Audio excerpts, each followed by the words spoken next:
The air hung heavy in the precinct's briefing room. Detective Samantha Cho scanned the faces of her team, their expressions mirroring the gravity of the situation.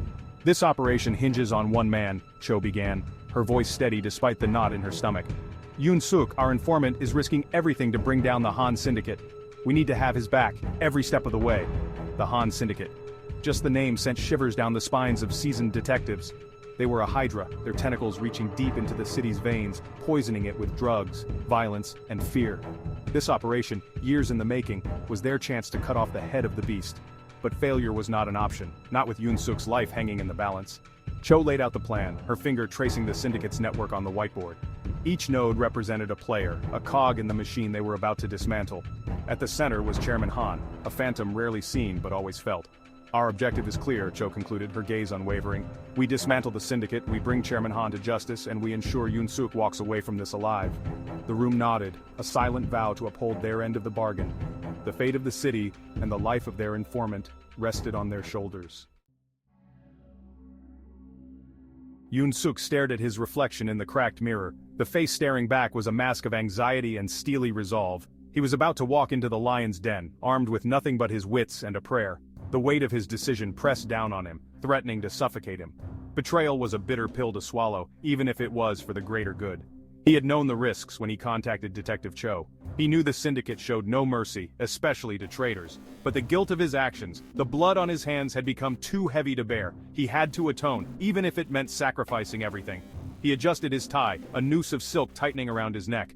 Stepping out, he walked into the heart of the syndicate's operations, a luxurious nightclub pulsating with illicit energy. He plastered a smile on his face, a mask for the turmoil churning within. He was the viper in the nest, ready to strike at the heart of the serpent. Each step he took was a gamble, a dance on a razor's edge. One wrong move, one flicker of doubt, and it would all be over. The Golden Dragon nightclub pulsed with a deceptive energy. Beneath the veneer of glamour and excess, danger lurked in every shadow. Yoon-suk navigated the crowded space, his senses on high alert. He exchanged pleasantries with familiar faces, each interaction a tightrope walk between maintaining his cover and gathering intel. He was the spider in the web, spinning his threads, drawing closer to his target. He had to get close to Chairman Han, had to earn his trust. It was a dangerous game, one played with the highest of stakes. Every conversation, every shared drink brought him closer to his goal, but also deeper into the abyss. Days bled into nights. Yoon-suk played his part flawlessly, feeding information to Cho's team through coded messages and dead drops. Each piece of the puzzle brought them closer to understanding the intricate workings of the syndicate. They were mapping the dragon's lair, preparing to strike at its heart. But the dragon was cunning, always watching, always waiting for a misstep. Detective Cho paced the incident room, the walls plastered with photos, maps, and timelines. The information Yoon-suk provided was like piecing together a shattered mirror. Each shard reflected a different facet of the syndicate's operations, from drug trafficking and extortion to money laundering and human trafficking. The scope of their crimes was staggering. The tension in the room was palpable. Sleep-deprived officers huddled over computers, their faces illuminated by the cold glow of the monitors. Every lead they followed, every connection they made, painted a grim picture of the syndicate's reach. They were a cancer, slowly eating away at the city's soul. Cho's phone buzzed, a coded message from Yoon-suk. "He's close," she announced, her voice laced with a mix of anticipation and dread. Yoon-suk is close to gaining Chairman Han's trust. The news was a double-edged sword. They were nearing their goal, but the closer they got, the greater the danger for Yoon-suk. Section 5. The Serpent's Bite. One name echoed through the whispers and rumors that swirled around Chairman Han, the Serpent. A shadowy figure spoken of in hushed tones, the Serpent was rumored to be the chairman's enforcer, a ruthless predator who eliminated threats with cold efficiency. Yoon-suk knew that getting close to Chairman Han meant attracting the attention of the Serpent.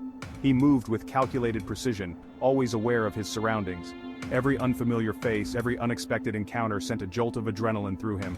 He was dancing on a razor's edge, the ground threatening to crumble beneath his feet with every step. One night in the opulent back room of the Golden Dragon, he felt a pair of eyes on him. A shiver ran down his spine. He didn't need to turn around to know who it was. The Serpent had found him. Fear coiled in his gut, cold and constricting. He was trapped, caught in the Serpent's gaze. The game had just become much more dangerous. Section 6. Warehouse Showdown. The warehouse loomed ahead, a concrete monolith shrouded in darkness. This was it. the culmination of months of planning, of sleepless nights and whispered prayers. The air crackled with tension as Cho's team moved into position, their movements silent and precise. Inside, Yoon-suk played his part, leading Chairman Han and his lieutenants into a carefully constructed trap. He fought to maintain his composure, knowing that one wrong move could have deadly consequences. The warehouse doors burst open, blinding light flooding the darkness. "Police! Nobody move!" Cho's voice boomed through the cavernous space. Chaos erupted, gunfire ripped through the air, the deafening staccato of bullets echoing off the concrete walls. Yoon-suk felt a surge of adrenaline as he hit the ground, seeking cover.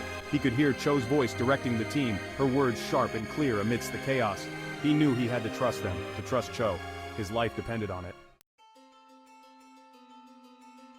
Section 7. Justice served? The air hung heavy with the smell of gunpowder and sweat. The warehouse, once a hive of criminal activity, was now a scene of controlled chaos. Officers secured the perimeter, processing the scene as paramedics tended to the wounded. Chairman Han, his face contorted in a mask of rage and disbelief, was dragged away in handcuffs. Cho's gaze swept over the scene, her eyes searching for Yoon-suk. She found him leaning against a wall, his face pale but remarkably calm. Relief washed over her, a wave so powerful it almost brought her to her knees. He was alive. They had pulled it off. "It's over," she said, her voice hoarse with exhaustion. Yoon-suk looked at her, a ghost of a smile playing on his lips. "Is it?" he asked, his voice barely a whisper. "The syndicate is vast, its roots run deep. Cutting off one head." His words trailed off, leaving Cho to contemplate the truth in his statement. Section 8. Scars and Shadows. The following days were a blur of debriefings, paperwork, and sleepless nights. The city hailed the operation as a major victory. Newspapers ran headlines proclaiming the demise of the Han Syndicate, praising the bravery of the police force. But behind closed doors, the reality was far more complex. Cho watched the city celebrate from her desk, a sense of unease settling over her. The victory felt hollow, a Pyrrhic victory at best.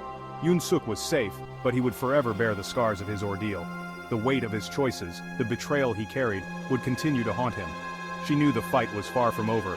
The syndicate might have been crippled, but its tendrils still reached out, grasping for power, and out there in the shadows, the serpent lurked, waiting for the opportune moment to strike back. Section 9. The Price of Truth. Yoon-suk vanished from the city as silently as he had arrived. He was given a new identity, a chance at a fresh start far away from the ghosts of his past. But freedom came at a price. He was a phantom, forever tethered to a life he could never fully leave behind. The city lights twinkled below, a vast expanse of concrete and glass reflecting the moonlight. It was a beautiful sight, yet it filled him with a profound sense of loneliness. He was a ghost, forever caught between two worlds, belonging to neither. He knew he could never truly outrun his past. The memories, the guilt, the faces of those he had betrayed, they were etched into his soul, indelible marks that time could never erase. He was paying the price for his truth, a heavy burden he would carry for the rest of his days. Section 10. A city's relief. A collective sigh of relief swept through the city. The grip of fear that had held the citizens hostage for so long had finally loosened. The streets seemed brighter, the air lighter. Life went on, as it always did. The Han Syndicate's reign of terror was over. Their hold on the city's underbelly had been shattered, their network of corruption dismantled. But the scars remained, a reminder of the darkness that had gripped their lives. The city had been given a second chance, a chance to heal and rebuild. But vigilance was paramount. The forces of darkness were always lurking, waiting for an opportunity to exploit any weakness, any crack in the city's defenses. The fight for justice, for a safer future, was a continuous battle, one that demanded unwavering resolve. Section 11. The Unending Battle. Detective Cho stood at her window, gazing out at the city that never slept. The lights twinkled below, a mesmerizing tapestry of human ambition and resilience. The operation had been a success, a testament to the unwavering dedication of her team.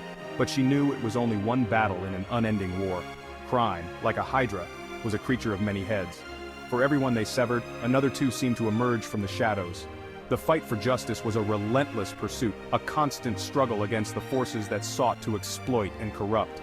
She thought of Yoon-suk, his sacrifice a heavy weight on her conscience. He was a reminder of the human cost of their work, the sacrifices made in the shadows to protect the innocent.